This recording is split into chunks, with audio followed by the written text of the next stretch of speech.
Good morning everyone. আজ সকাল সকাল ঘুম থেকে উঠেই ফার্স্ট খেয়ে নিয়েছিলাম কফি, তারপর একটু গেছিলাম কাজের সূত্রে, কিন্তু কাজটা তো হলোই না। আর আজ ছিল হচ্ছে নববর্ষ, আর নববর্ষের দিন আমি বাড়িতে এসেই সকাল সকাল সুন্দর একটা ব্রেকফাস্ট দিয়ে দিনটা কাটালাম। পয়লা বৈশাখের দিন নতুন জামা না পরে এভাবে কাদামাটি দিয়ে কারা খেলে বলো তো।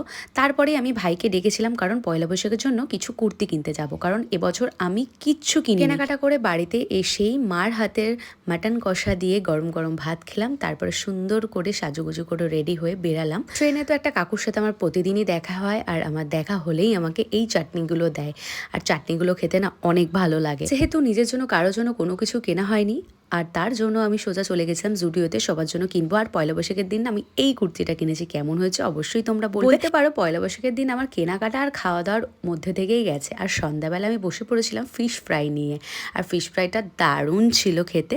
তারপরে চলে গেছিলাম একটু আইসক্রিম খেতে। এই কটন ক্যান্ডি আইসক্রিমটা না আমার বেশ লাগে, আর বড্ড কিউট দেখতে। তো আমার আজকের দিনটা তো আমার এভাবেই কেটেছে। তো চলো বন্ধুরা, আজকের মতন বাই, আবার দেখা হচ্ছে কালকে।